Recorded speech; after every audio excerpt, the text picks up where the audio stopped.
Selamat datang. Terima kasih. Silakan duduk, Boleh. Mbak Andra. Selamat datang ya Andra. Halo. Pagi ini adem. Adem. Baru hujan. Adem banget. Pas ya hujan. Iya. Dan nanti ini kan podcastnya santai aja. Kita nggak pengen kayak podcast yang resmi banget. Oke. Andra cerita bagaimana membentuk. Kamu suka silat kan? Iya. Ya, kamu bagaimana kamu membentuk di SMA-mu ekstrakurikuler sehat silat itu prestasimu di itu. Dan yang paling unik adalah kenapa kamu memilih jurusan yang kamu sekarang ada. Menarik itu. Iya, pakai itu. Iya, baru dibagi. Bangga. Ini ada Mas Asis, itu ada Mbak Asel, dan banyak orang di sini yang lihat. Gitu ya. Nanti dilihat jutaan orang. Santai aja ya. Aja ya. Ya, makasih. Ayo Asis. Siapa? Oke. Selamat pagi teman-teman semua. Kembali lagi di Gladys Talks. Kali ini Gladys kedatangan tamu spesial yaitu Diandra Diah Respati. Dia mahasiswa baru sejarah FIB UGM dan atlet pencak silat nasional juga. Iya. Oke, selamat datang di Gladys, Iya. Mbak Diandra. Terima kasih. Boleh kenalan dulu sebelumnya? Boleh. Pertama, nama lengkap aku Diandra Diah Respati. Aku asli sini, aku tinggal di Gamping. Iya benar di Gamping, di Sleman. Udah dari awal sekolahnya di sini dan aku baru mulai di UGM semester 1 di sejarah. Oke, berarti FIB ya? Betul, ilmu bebas. Ilmu bebas. Oke, nah kamu kan aktif banget ya. Tadi silat, kemudian debat juga. Iya, dan lain-lain. Terus kemudian sampai karawitan. Benar. Apa yang bikin kamu tertarik buat ikut kegiatan sebanyak itu, Ndra? Oh, kalau itu tuh sebenarnya kebiasaan aja. Jadi memang karena dari kecil itu sama ibu itu aku selalu dikasih misalnya ekskul itu tuh banyak. Misalnya dulu bahkan dari SD itu aku tiap hari itu ekskulnya pasti ada satu. Karena itu jadi kebiasaan. Jadi aku sekarang nggak bisa kalau di rumah doang. Aku 3 hari di rumah tuh demam. Jadi harus ada kesibukannya gitu. Nah, kalau misalnya untuk debat dan silat dan karawitan itu sebenarnya aku mulai karena aku awalnya ingin mencari prestasi. Karena di SMA kan kita udah harus siap-siap untuk kuliah. Dan waktu itu memang aku targetnya adalah aku sebisa mungkin menghindari soal-soal kematian keramat UTBK. Menghindari ya itu. Jadi aku udah dikasih tahu aku harus cari prestasi. Waktu itu kebetulan salah satu karyawan di sekolah aku itu tuh pelatih silat dan kebetulan aku latihan tuh awalnya di sini di UGM. Nah, terus akhirnya sama pelatih aku itu diajak bikin ekskul aja. Alhamdulillah lumayan banyak yang ikut, ada 20-an dan lain-lain. Dan memang fokusnya itu selain belajar bela diri, tapi juga utamanya untuk biar kita tetap sehat, tetap fit gitu. Jadi pencak silat ini merupakan salah satu jalan pintas ya untukmu ke UGM. Iya, sebenarnya begitu. Ya, mencari prestasi, benar. Tapi kamu pencak silat ini mulai tahun berapa, Dra? Aku pencak silat itu baru mulai tahun 2023 awal kalau nggak salah. 2023 awal. Oh, iya. Tapi basicnya udah ada. Basicnya udah ada dan walaupun sekarang dengan bertambah kesibukan lain mungkin latihannya nggak sesering itu jadinya, tapi aku tetap berusaha untuk kalau misalnya ada waktu luang aku akan langsung datang. Atau mungkin aku cari waktu latihan di tempat lain. Jadi mungkin di sini nggak terlalu sering, tapi di yang di sekolah atau yang di mana itu. Oke, nah berarti kan tadi dari SD sehari pasti ada ekskul. Itu tuh ngaruh nggak sih? Kan SD, SMP, SMA ya? Iya. Udah dilakuin berarti 12 tahun ya, hampir 12 tahun. Itu ngaruh nggak sih ke kepribadianmu sekarang? Dipengaruhi kepadatan itu nggak? Iya, karena beberapa kali mungkin teman-teman aku suka bilang kalau misalnya mau ngajak main atau gimana itu ngomongnya itu Diandra sok sibuk gitu biasanya. Tapi memang karena aku nggak kebiasaan dengan gabut. Jadi memang aku merasa aku punya waktu 24 jam, harus aku manfaatkan sebanyak mungkin. Dan itu aku yakin kalau aku pribadi dan ibu juga menanamkan dengan baik kalau apapun itu, asalkan apapun yang aku pelajari itu pasti bermanfaat. Jadi mau aku mau belajar silat, mau belajar debat, mau belajar karawitan, atau sekarang mungkin aku ikut kepanitiaan, itu ibu cuman bilang pastiin aku bisa menghadapinya sendiri. Yang penting aku tanggung jawab. Asik. Nah, terus sekarang ini apa aja, Indra? Selain silat, kemudian debat, karawitan, ada lagi nggak? Ya, kalau untuk sekarang itu aku udah sedikit jauh dengan dunia debat, karena memang udah aku kurang sanggup untuk mengikuti pace-nya. Tapi sekarang aku banyak ikut kepanitiaan juga. Jadi karena memang aku ingin mencari relasi, karena masih semester awal, jadi aku berusaha kayak cari teman, cari relasi, dan juga cari pengalaman. Jadi aku ikut kemarin itu aku barusan selesai kepanitiaan di jurusan aku sendiri. Terus aku sih pengennya jadi ngejar Galax sama Pionir waktu di panitia. Jadi aku harus ngumpulin banyak pengalaman dulu. Ya, oke, keren. Nah, terus kemudian aku mau tanya yang pencak silat ya. Kan kamu kan juara dari provinsi ke nasional juga. Nah, itu ada nggak momen tertentu yang bikin berkesan, bikin kangen silat sampai saat ini? Paling kangen itu aku kangen sama teman-teman aku, karena dulu itu kita tuh latihannya tuh bener-bener yang terhitungnya lumayan rajin, dan kita belajarnya itu kadang-kadang tuh dilepas sendiri. Jadi kalau misalnya kita mau turun turnamen atau gimana itu kita walaupun sudah dikasih materinya, kalian nanti latihannya kayak gini. Tapi kita tuh waktu itu tuh misalnya aku berempat atau berlima gitu, itu kita tuh latihannya tuh pasti selalu bareng. Habis itu terus kita makan dan lain-lain. Jadi menurut aku tuh yang mengesankan itu memori-memorinya. Memori yang tak bisa diulang lagi, teman-teman. Betul, itu sudah jadi sejarah. Iya, bener. Nah, kan cewek ya? Iya. Cewek terus identik silat. Silat kan identik laki-laki ya. Itu gimana kamu melihat sudut pandang silat dari perempuan itu gimana? Kalau menurut aku awalnya paling tertarik dengan silat itu adalah karena memang aku adalah seseorang yang tertarik dengan budaya pada umumnya. Tapi juga aku ingin mencari sesuatu bentuk bela diri yang menurut aku cocok. Terutama aku sebelum silat itu sebenarnya aku sudah pernah nyoba Aikido, udah pernah, Wushu juga udah pernah, dan lain-lain. Dan aku kurang cocok dengan style mereka.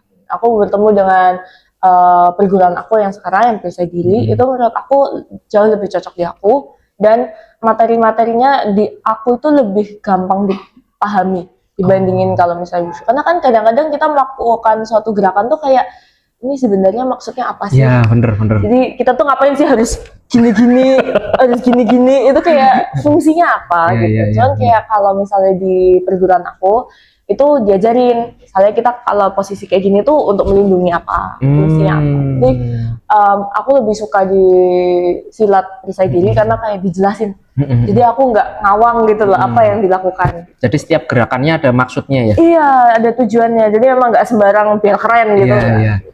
Nah, aku mau ngonekin yang tadi, Indra, yang antara silat sama budaya. Berarti karawitan ini termasuk itu? Iya, benar.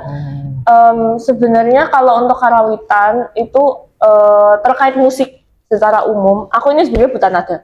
Jadi aku nggak bisa baca Q-sheet, aku nggak bisa yang do re mi dan lain-lain. Tapi kalau karawitan itu karena mereka nadanya beda, aku lebih nangkep. Dan aku karawitan itu kayak separuh nafas aku. Asik. Jadi aku udah nggak mungkin kalau silat atau debat itu mungkin sekarang sedikit menjauh karena udah kesibukannya beda. Tapi kalau karawitan itu buat aku itu healing. Jadi kalau misalnya aku mau sepusing apapun, kalau misalnya aku main karawitan itu aku pasti senang dan aku rela main berjam-jam di karawitan. Karawitan di mana kalau boleh tahu? Aku di UKM Swagayuga Maris, Gaya Yogyakarta. Keren, teman-teman. Soalnya sekarang itu jarang ya, Indra, orang anak muda yang memang menggeluti budaya kemudian karawitan itu kan jarang ya. Iya, itu juga salah satu upaya aku untuk biar nggak mati kebudayaannya. Ya, biar ada yang main juga. Gitu. Bener. Nah, kemudian kita nyebrang ke ini FIB UGM sejarah. Nyebrang. Ya, nyebrang ke sana. Kenapa kamu akhirnya milih jurusan ini di antara banyaknya jurusan yang lain? Ya. Sebenarnya itu kita pertama mulai dari aku ngerucutin dulu dari awal SMA kan aku masih kurikulum 2013 gitu. Jadi kan di SMA aku itu ada IPA, IPS sama bahasa. Ya. Nah, kalau dari situ tuh aku sama ibuku tuh waktu itu diajak untuk tes apa itu? Minat Tes bakat. tes minat bakat, dan memang menunjukkan aku tidak ada darah IPA-nya sama sekali, tidak berbakat melihat fisika, kimia dan lain-lain. Dan saat itu memang salah satu hal yang paling menonjol di saat itu adalah bau-bau humanities dan juga bahasa, itu linguistik. Jadi sebenarnya aku awalnya sempat berpikir untuk masuk bahasa jurusan, tapi terus setelah dipikir-pikir akhirnya aku masuk IPS. Dan kenapa akhirnya aku memilih sejarah? Karena setelah aku menjalani jurusan aku di IPS, itu aku merasa ya misalnya kayak ekonomi, geografi, hal-hal seperti itu aku kurang berbakat. Oh, meskipun IPS ya? Iya, meskipun IPS, tapi ternyata aku kurang bakat juga di situ ya. Nah, kemudian itu mengerucutkan aku untuk sebenarnya aku udah tahu dari kelas 11-an lah, aku udah tahu mau apa. Itu aku mengerucutkannya karena gini, aku memikirkan apa ya, jurusan yang kira-kira paling cocok di aku, karena aku nggak mau musingin soal kayak lapangan kerja dan lain-lain prospeknya, karena ibu sendiri tidak menekankan itu. Ibu bilang yang penting kamu senang. Gitu. Dan dari semua yang aku lihat kan aku mungkin bisa lihat kayak kurikulumnya apa aja, dan aku melihat sejarah itu yang paling kayak menarik, karena aku prinsipnya adalah aku nggak mau berhenti belajar, dan aku harus memastikan jurusan yang aku pilih di kuliah nanti itu jurusan yang aku nggak bakal bosan. Oh gitu. Berarti kalau mau tarik mundur dulu, kamu ini milih sejarah karena memang ada tes minat bakat tadi ya, Andra? Iya, itu sebenarnya sangat membantu, dan juga banyak refleksi diri sendiri juga sih. Jadi tes minat bakat itu akan membantumu setidaknya mengerucutkan pilihan-pilihan yang banyak itu ya? Iya, karena memang kalau misalnya tanpa ada pengerucutan, itu ini terjadi juga di banyak teman-teman aku. Iya, bener-bener. Mereka itu benar-benar bingung karena saking banyaknya opsi yang bisa kita pilih, jalur-jalur hidup nantinya tuh. Saking banyaknya kita ini jadi bingung. Dan ketika kita udah di titik milih jurusan kuliah, di mana itu akan sangat menentukan kita di masa depan, itu mereka bingung banget. Karena kalau misalnya kita ikut dari kata-kata orang lain, misalnya orang sekitar yang mungkin IPA sentris, yang mungkin kayak mindset orang IPA itu paling baik dan lain-lain. Tapi kalau misalnya kita memang tidak cocok di situ, atau kita sudah tahu ada tujuannya, misalnya aku udah tahu aku mau di ilmu budaya, atau misalnya nih aku mau ke FEB atau gimana. Tapi kalau misalnya aku tetap memaksakan untuk ya udah deh aku IPA, itu akan menyulitkan diri sendiri nanti di ujung hari. Nah, selama ini kan keterbatasan informasi mengenai jurusan-jurusan itu kan sangat berpengaruh. Iya, benar itu juga. Temennya, saran orang tua. Berarti itu nggak berlaku sama kamu, Yendra? Aku sempat terpikir untuk itu, karena beberapa teman-teman aku itu mereka ada ya orang-orang tuh mereka aku tanyain kan kayak kalian mau kemana kira-kira gitu kan. Mereka mengambil jurusan-jurusan yang menurut aku tuh kayak wow, keren banget. Misalnya mereka mau ambil hubungan internasional, terus mereka mau ambil hukum, mau ambil apa. Tapi setelah aku lihat-lihat dan aku bahkan mencoba-coba, jadi beberapa fakultas di UGM itu mereka sempat ngadain kayak program di mana kita bisa ikut trial kelas mereka. Nah, setelah aku ikut beberapa kali terus aku kayak sepertinya aku kurang cocok kalau di sini gitu. Karena aku benar-benar memproyeksikan kira-kira kalau aku ngeliatin ini 4 tahun ke depan kuat nggak ya ngeliatin ini terus gitu. Oke, nah terus aku mau narik dulu ke yang orang tua tadi, Indra. Berarti orang tua nggak memberi kamu pressure sama sekali ya? Enggak. Kalau ibu itu paling penting tuh, yang penting aku senang. Mantap. Karena ibu juga nggak mau kalau kita ngerasain ada aku ngerasa terbebani. Karena mungkin karena ibu bekerja di dunia pendidikan. Jadi paham kalau misalnya banyak sekali anak-anak yang kayak mereka tuh awalnya ikut ke sini kayak kayaknya keren nih gitu. Tapi ternyata mereka tidak sanggup melakukannya gitu. Mantap. Berarti itu teman-teman Andra ini sangat mempersiapkan. Termasuk orang yang mempersiapkan mempelajari sejarah itu apa aja yang dipelajari, terus kemudian kurikulum juga yang karena terbuka di website gitu kan. Jadi aku mencari gitu. Nah, sejarah kan dikenal prodi yang jurusan yang memiliki tingkat keketatan yang cukup tinggi ya di antara yang lain. Lumayan. Gimana proses persiapanmu untuk masuk Indra? Masuk ke jurusan sejarah ini? Iya. Yang paling pertama itu walaupun pas ini semua jujur aku semuanya mulai dari sejak aku masuk SMA. Jadi sejak mulai masuk SMA itu aku sebenarnya udah ditanyain sama kamu mau jurusan kemana? Sejak awal udah tahu kalau kita akan ke daerah Soshum, maka kita masuk ke IPS. Nah saat itu aku pilih masuk SMA aku yang saat itu karena aku ngejar peringkat eligible. Karena saat itu SMA aku sekolah swasta dan dia mendapat jatah eligible yang cukup banyak di tahun-tahun sebelumnya. Jadi ketika aku masuk itu tuh aku sudah mendata anak IPS ada berapa, kira-kira kita akan dapat jatah eligible berapa, dan aku harus di peringkat berapa supaya aku tetap dapat eligible. Kalau saat itu metanya eligible itu yang penting nilai kita naik terus, nggak ada yang turun. Benar. Gitu. Jadi aku sengaja di semester pertama itu aku nggak naruh yang tinggi-tinggi supaya nanti aku di akhir-akhir tuh nggak kesulitan tugasnya kayak gimana. Nah, alhamdulillahnya aku udah menemukan jurusan yang aku cocok itu dari kelas 11. Jadi setelah kita udah tahu eligible itu di SNBP saat itu juga dipengaruhi dengan prestasi yang kita dapatkan.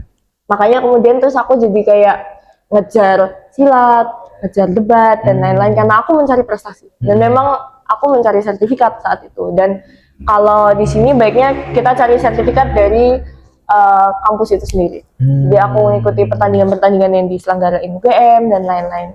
Karena harapannya adalah aku ingin mencari cara yang paling mudah supaya aku punya waktu untuk mempelajari dengan pace aku sendiri. Bukan karena dikejar-kejar, bukan karena tuntutan, tapi karena memang aku ada keinginan untuk belajar. Asik. Jarang loh Dra, anak yang sepertimu tuh mempersiapkan sejak sebelum masuk kuliah terus kemudian mempelajari sekolahnya dulu. Iya kan? Itu beruntung sih sebenarnya aku bisa dapat kayak gitu. Nah, kemudian ini Dra, banyak orang tuh mikir sejarah cuma hafalannya. Oh iya. Terus gimana menurutmu? Ini yang menarik karena sebenarnya awalnya aku juga kira itu hafalan. Makanya aku masuk kayak oke, kita belajar modal hafalan gitu. Tapi sejujur-jujurnya hari pertama aku masuk, profesor aku waktu itu ngomong, kita di mata kuliah ini waktu itu pengantar sejarah Indonesia. Beliau berkata, saya di mata kuliah ini akan menghancurkan pandangan kalian terhadap sejarah. Dan memang dihancurkan habis-habisan. Karena yang sebenarnya awalnya aku kira kayak ini modal hafalan nih, aku harus kenceng berarti hafal tahun, hafal apa, tapi nyatanya sebenarnya lebih diapresiasi ketika kita paham kejadiannya itu karena apa. Jadi ketika kita udah paham kejadiannya apa, itu kita nggak perlu ngabisin memori otak untuk hafalan-hafalan gitu. Karena sebenarnya di dalam sejarah itu walaupun hal yang sama tidak akan terjadi dua kali, tapi terdapat suatu pola, terdapat suatu makna yang bisa kita lihat, dan itu sesuatu yang penting dan akan terus bertambah, nggak mungkin berhenti ilmunya gitu. Oke, nah kemudian kalau tadi sejarah itu nggak cuma hafalan Dra, sejauh ini kan berarti kamu udah berapa bulan ini? Kurang lebih 3 ya? Iya. Nah, apa yang kamu pelajari ini yang saat 3 bulan ini membuat kamu tertarik banget? Bisa. Aku jujur sangat tertarik dengan cara mempelajari arsip karena banyak sekali dokumen-dokumen yang tertinggal yang mungkin kita catat, bahkan catatan-catatan aku sama SMA ini juga bisa dibilang arsip catatan gitu. Menurut aku sangat menarik karena sebenarnya tuh kita tuh hidup di dalam dunia di mana pengetahuan itu banyak banget, cuman karena keterbatasan kemampuan manusia dan lain-lain kita nggak bisa ngefilter itu dengan baik dan kita nggak bisa tahu semuanya gitu. Padahal aku orangnya kepoan. Jadi menurut aku paling tertarik di situ karena dari semua data-data ini, walaupun aku mungkin keriting bacanya karena ini banyak sekali, tapi aku tetap pengen nonton, tetap pengen baca, tetap pengen melihat karena aku pada dasarnya adalah orang yang kepoan. Jadi gitu. Berarti arsip itu ibarat ini ya, kalau di fotografi kan ada foto yang menceritakan tentang kejadian di masa lalu. Iya. Berarti itu arsip itu kayak tulisan yang menceritakan di masa lalu gitu ya. Benar, karena arsip itu juga bukan hanya foto, bukan hanya tulisan, tapi juga peta-peta, foto. Dan yang paling menarik yang diajarkan di aku adalah sejarah itu kan subjektif. Karena sejarah ditulis oleh seorang pribadi gitu kan. Jadi yang paling menarik adalah kita ketika melihat suatu arsip atau kita melihat suatu peristiwa, itu kita nggak cuman melihat dari satu sisi, tapi kita juga harus melihat dari sisi-sisi multidimensional. Dan menurut aku itu sangat menarik, karena kita benar-benar diajarkan untuk berpikir secara lebih luas lagi, out of the box. Oke, mantap sekali. Nah kemudian aku agak sedikit nyebrang ya ini tentang kuliah ini, kan 3 bulan ini ya. Terus kamu aktif di kepanitiaan juga, terus karawitan juga masih. Nah, ceritain dong gimana kamu ini bisa membagi waktu, mengatur skala prioritas itu antara kamu kuliah, kemudian pribadimu sama organisasi. Menurut aku yang paling penting adalah fokus untuk merencanakan. Karena walaupun aku punya banyak kesibukan, misalnya kepanitiaan, aku juga masih ada kehidupan akademis yang harus diikuti. Dan di luar itu aku juga masih pengen main sama teman-teman, karena masih awal semester baru, masih suka berjalan-jalan, nongkrong. Aku sendiri secara pribadi aku catat semuanya, bahkan sampai ke detail sekecil apapun itu semuanya aku catat.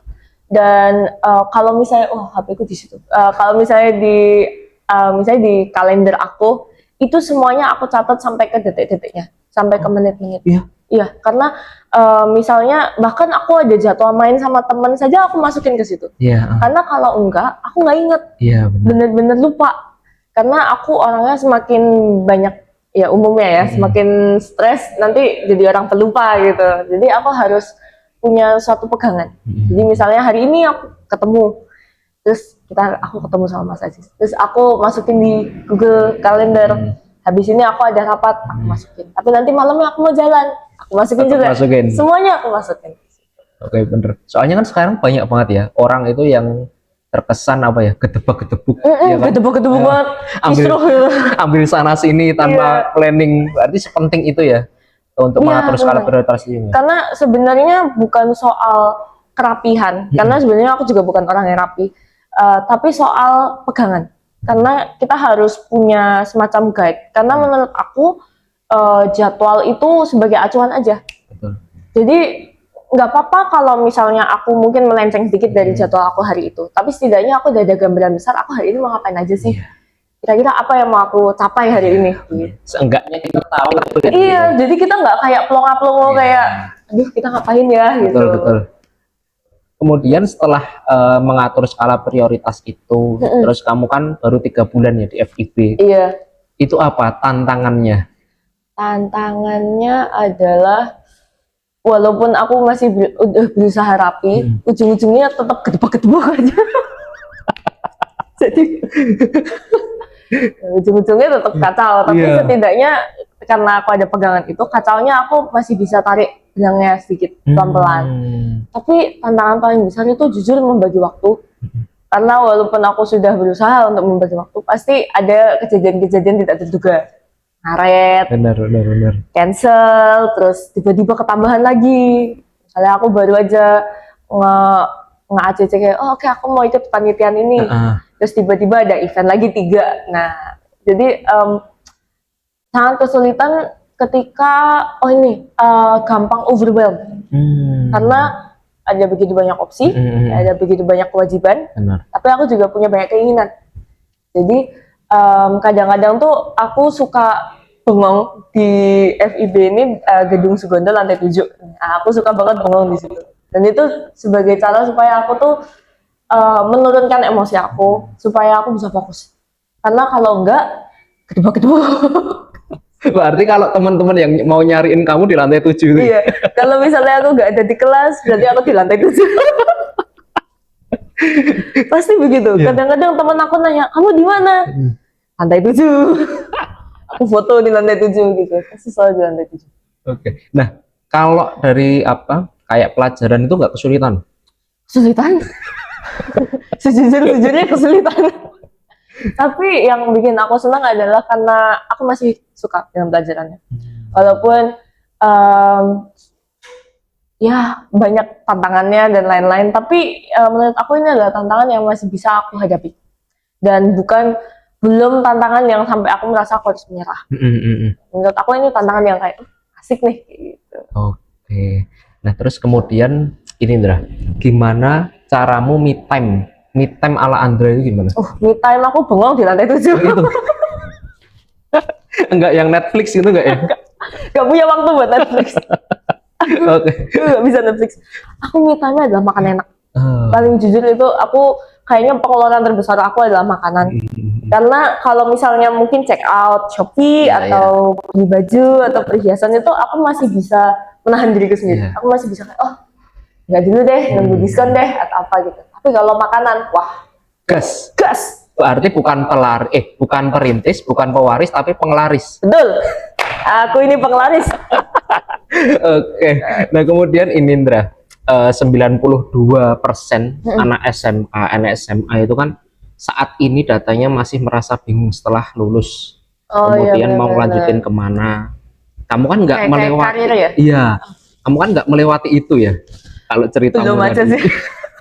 Nah kemudian apa yang menemukan kalau sejarah ini, passionku di sini loh, pilihanku di sini, yang membuat kamu klik, ini sejarah. Nah, mungkin karena paling utama itu karena aku tuh pada dasarnya ya, ketika aku melihat aku ke depan tuh kira-kira mau jadi apa, pekerjaan-pekerjaan kayak misalnya office work atau misalnya yang kece dikit lah jadi astronot gitu kan, kayak menurut aku itu tidak menarik. Ketika dipikir-pikir tuh aku ke depannya melihat aku ngapain, yang aku lihat tuh ya aku belajar terus, karena pada dasarnya kalau aku pribadi aku pengen belajar, karena aku nggak pengen berhenti belajar. Kalau perlu aku lanjut sampai S3 terus aku S1 lagi dari awal, nggak apa-apa. Kalau ada yang mau bayarin ya beasiswanya ya, mungkin beasiswa ya. Ibu dong ngomong ibu. Ibu nggak diajak sama ibu. Cuma sampai S1 doang. Beasiswa ya. Nah, jadi aku merasa kayak kita harus benar-benar tahu kita sebenarnya mau ngapain sih. Tapi aku benar-benar paham banget kalau misalnya banyak orang-orang di luar sana tuh bingung mau ngapain, karena apalagi dengan situasi dunia saat ini dengan lapangan kerja yang mungkin tidak menjanjikan dan lain-lain, itu adalah sesuatu yang berat, karena jurusan yang kompetitif belum tentu memberikan kita job yang stabil juga, dan kadang-kadang jurusan yang kita pakai itu tidak sesuai dengan pekerjaan yang kita pakai nanti. Benar. Jadi itulah kenapa membuat aku pertama yakin untuk milih sejarah, karena ya mungkin orang kira kayak sejarah, apain sih di situ gitu. Tapi kalau aku pikir-pikir juga, daripada aku pusing misalnya di tempat yang bukan passion aku, mending aku bersenang-senang, nanti aku menemukan jalan sendiri. Aku yakin kan. Seenggaknya pusing tapi passionmu gitu ya. Iya, setidaknya aku masih bahagia gitu loh. Iya, nggak apa-apa. Pusing itu natural. Ya, bener. Iya, nggak itu bener. Nah, kemudian aku mau tahu sejarah ya. Sejarah itu kan jurusan yang kurang populer tadi. Kemudian dianggapnya memiliki kesempatan kerja yang lebih sempit daripada jurusan-jurusan yang lain. Umumnya. Bagaimana kamu menanggapi hal ini? Ya udah sih. Iya menang ya. Jadi sebenarnya kalau misalnya mau soal lapangan pekerjaan yang kurang menjanjikan, ya saat ini apa sih yang menjanjikan? Benar. Jadi aku merasa aku senang-senang aja, dan ini adalah hidup aku pribadi. Jadi kalau misalnya ada orang yang ngomong kayak gitu ke aku, misalnya aku labrak, ya udah sih, hidup aku. Ya, benar. Tapi juga menurut aku sejarah itu salah. Dunia itu luas. Nggak semua pekerjaan, ada banyak pekerjaan, dan kedepannya itu akan ada lebih banyak pekerjaan lagi. Mungkin jenis-jenisnya bakal jauh lebih berbeda dari punya kita sekarang. Dan menurut aku hanya ingin mempelajari sejarah murni karena itu adalah ilmu yang aku tertarik. Karena aku kedepannya mau jadi arsiparis, mau jadi sejarawan, mau jadi dosen, mau jadi tour guide, mau jadi jurnalis, itu ada banyak opsi. Mau aku jadi konten kreator pun juga bisa. Nggak mau, tapi mengabaikan itu semua ya. Lebih ke itu urusan aku di masa depan. Iya. bukan urusanku sekarang. Yang Urusanku penting sekarang belajar. Mikirin yang sekarang aja ya. Betul. Mantap. Nah, kemudian untuk adik-adik kamu dong, Dra. Untuk adik-adik kelas atau adik-adik yang lain yang saat ini sedang nyiapin masa depan, mau masuk kampus favoritnya. Ya. Itu kamu mau bilang apa? Jangan FOMO-an. Yang penting itu karena hidup itu bukan hidup mereka tapi hidup kita sendiri. Karena itu adalah hidup kalian pribadi. Pada ujungnya yang akan menjalani hidup itu sampai akhir itu adalah kita. Jadi pastiin kalau kamu itu benar-benar sesuai dengan apa yang kamu mau, dan kalau misalnya kamu bingung itu nggak apa-apa kok untuk bengong dulu di lantai 7. Bener. Bengong dulu nggak apa-apa. Nggak semuanya harus gedebak-gedebuk. Iya. Kita jalanin pelan-pelan, kita urutin satu-satu, dikerucutin aja dulu satu-satu. Nanti akan lebih kelihatan kita sebenarnya mau ke arah mana. Betul. Soalnya kalau yang tahu diri kita itu ya kita, ya kan? Iya, makanya. Jadi walaupun bahkan mungkin kadang-kadang kalau orang tua mungkin kan banyak ya orang tua yang bilang aku tahu kamu gimana. Ya, tapi kita lebih tahu diri kita sendiri. Benar. Jadi ada baiknya juga kayak supaya kita tuh harus jangan sampai kamu menyesali sama hidupmu sekarang. Benar. Ini ya, meskipun semua akan mumet pada waktunya. Betul. Tapi lebih enjoy melewati masa mumet itu karena pilihan kita sendiri. Benar, karena setidaknya kita dengan sadar merasa kayak oh ini pilihan aku, ini tanggung jawab aku. Mumet ya pasti mumet, Ya, tapi setidaknya aku tidak bisa menyalahkan siapapun. Misalnya kayak aku dipaksa masuk jurusan ini. Kalau misalnya aku mumet, aku bisa memindahkan tanggung jawab itu kayak aku kan masuk sini karena disuruh dia. Bener, ya. Aku kan ikut karena aku ikut temenku gitu kan. Tapi kalau misalnya kita pilih sendiri, itu beban kita sendiri juga. Bener. Seenggaknya mumet ya nggak menyalahkan orang lain. Iya, mumet karena pilihan sendiri itu lebih asik. Oke, nah dari kamu SD, SMP, SMA sampai kuliah ini, satu kalimat dong yang menggambarkan Diandra Diah Respati. Sibuk. Paling bener sih sebenarnya itu ya. Sibuk menyibukkan diri. Itu paling penting karena memang aku nggak tahan di rumah, tapi aku juga pengen eksplor banyak hal dan lain-lain. Jadi dari aku kecil tuh memang aku orang yang sibuk sebenarnya. Ada nggak ucapan terima kasih untuk teman-teman semua untuk support sistem kamu yang selama Ada, mama, ibu aku tercinta. Karena memang jujur walaupun aku sesibuk ini, ibuku nggak pernah membatasi. Walaupun membatasinya mungkin untuk interest aku sendiri. Misalnya kamu kalau pulang jangan malam-malam, pastiin kamu mainnya jangan seimbang lah sama kehidupan akademis. Tapi kalau soal interest aku sendiri, misalnya, oh aku pengen belajar di sini, aku pengen ini, aku pengen belajar silat, pengen belajar debat, pengen belajar karawitan, ibu nggak pernah menghalangi itu. Dan ibu selalu mendukung. Dari kecil tuh selalu begitu. Misalnya aku ada ekskul apa, aku akan mencari tahu semuanya sendiri. Tapi aku udah tahu pasti ada kepercayaan karena aku pasti bakal di ACC sendiri. Jadi misalnya aku mau belajar bahasa lain, aku udah cari tahu sendiri nih, ada kayak les kursus di mana. Aku cari terus aku kasih ke ibuku, pasti di ACC, pasti dibolehin dan pasti didukung sepenuh hati. Berarti salah satu privilege-mu ya gitu. Privilege-ku adalah ibu aku baik hati. Oke, karena kamu sudah menyampaikan untuk ibumu, kita panggilkan ibumu sekarang. Aduh. Nangis dulu. Saya dulu. Oke. Kaget. Itu pertanyaan terakhir sih, Dra. Ada closing statement nggak? Closing statement, apa ya? Masih sesuai sama passion kalian. Karena misalnya di sejarah itu sendiri, kalian harus tahu seluk-beluknya. Misalnya di sejarah itu buku ya, banyak. Kita harus kuat membaca buku. Kalau kamu tahu kalau kamu nggak kuat baca buku, ya jangan masuk sejarah, jangan gitu. Jadi pastiin kamu harus tahu sisi gelap dan terang dari apa yang kamu mau. Wih, keren. Si kata-kata bijak. Kata-kata hari ini. Kata-kata hari ini tumben bijak. Oke teman-teman, jadi itu tadi obrolan dengan Diandra Diah Respati. Bahwasannya kita itu harus paling seenggaknya mengetahui apa yang kita mau, kemudian jika ada resiko-resiko itu ya kita hadapi karena itu pilihan kita. Jadi kita nggak bisa menyalahkan orang lain karena apa yang kita hadapi itu. Selain itu, selain udah mengenali diri, kemudian kita itu perlu seenggaknya riset ya. Iya, riset penting. terhadap pilihan yang akan kita pilih, ya kan? Karena itu akan meminimalisir resiko yang akan muncul gitu ya, Indra. Betul. Atau setidaknya kita tahu risiko yang akan datang. Ya, betul. Dan hadapi aja. Yang penting kita terabas. Kita lakuin sekarang, nggak usah mikir yang akan datang karena memang itu ya kalau kita sampai ke sana, kalau enggak ya kan. Iya, makanya tidak perlu pusingin apa yang akan datang, mending pusingin apa yang ada di depan sekarang. Oke. Keren sekali, Andra. Itu teman-teman obrolan kita hari ini, semoga bermanfaat untuk teman-teman semua dan tetap hadapi apapun yang terjadi. Semangat untuk teman-teman semua. Sampai jumpa. Terima kasih.